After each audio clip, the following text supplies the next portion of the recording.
Hello humans, I'm reporting straight from the home base today, and we're looking into Blue Pill, which we currently released on Gold Digger. Blue pill,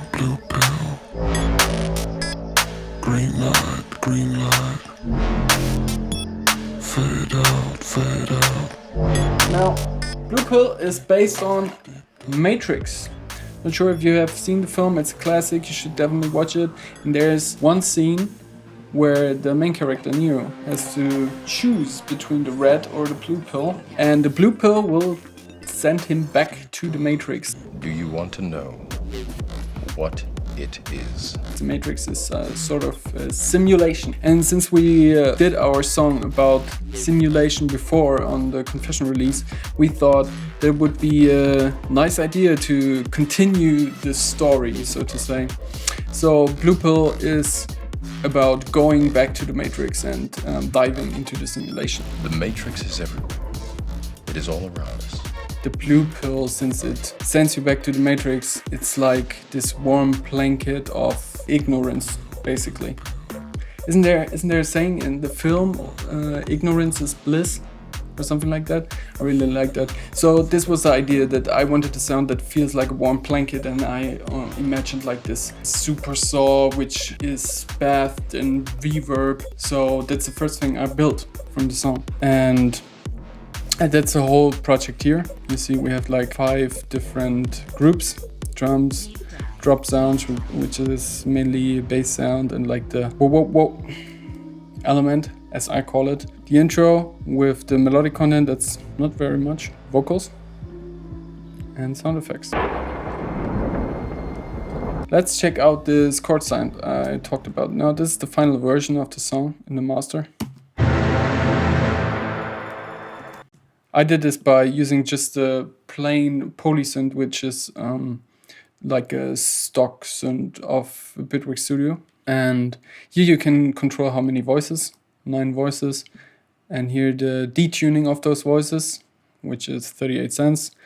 And you get a very standard supersaw sound. I slapped the reverb on it.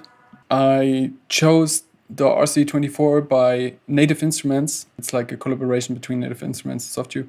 And the RC24 is, I think, based on like those classic Lexicon consoles reverbs they had in the big studios.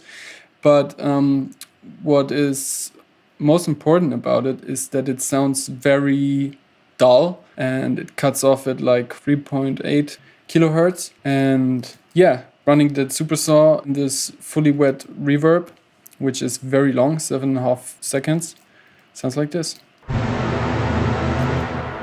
You can feel it. And this is literally how the start of the song came to be. And this element goes through the song. Of course, there are some changes in the chords, and to pull together the drop and the intro, what we did was we bounced the chord sound, and we have this here, which is when we open it, it's the chord sound bounced. I'm taking away lows, pushing some of the highs, then running into saturation and excitement. Same thing after it again. Because I wanted to bring out the top end and wanted to make it sound like really processed, but at the same time it was like this 4K full frequency spectrum feeling I needed in the sound, because we layered it with this bass which only has highs and sub, and together you somehow recognize, okay, that's the same chord like in the intro, but at the same time it has a whole different energy through the processing. And yeah, of course the bass gives it the rawness through the grittiness in the top end. So the bass is this here.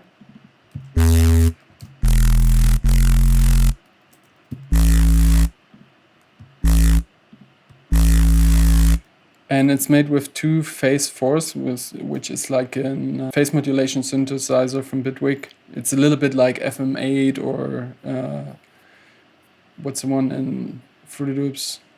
Citrus. You have this layer that just does the sub, and you have this crunchy top layer.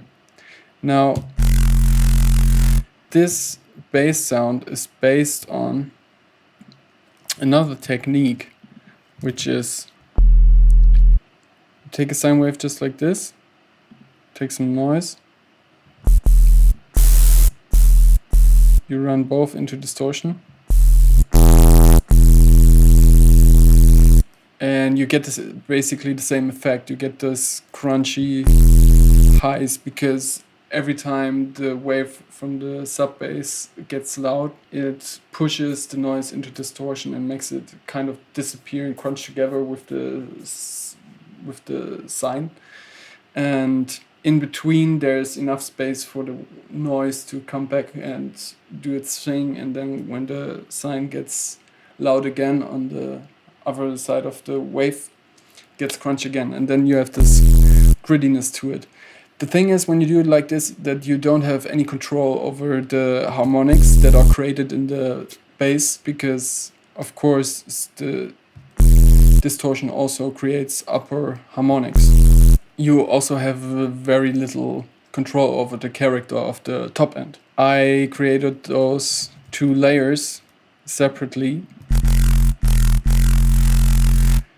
and I can say I want less overtones, I want a thinner top end or wider top end.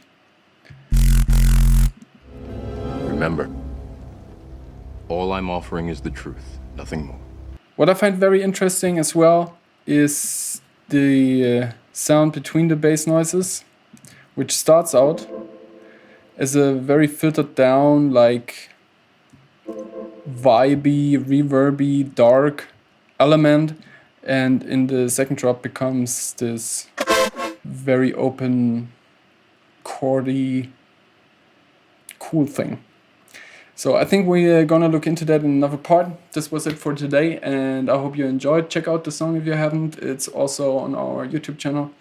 And see you next time. You stay in Wonderland, and I show you how deep the rabbit hole goes.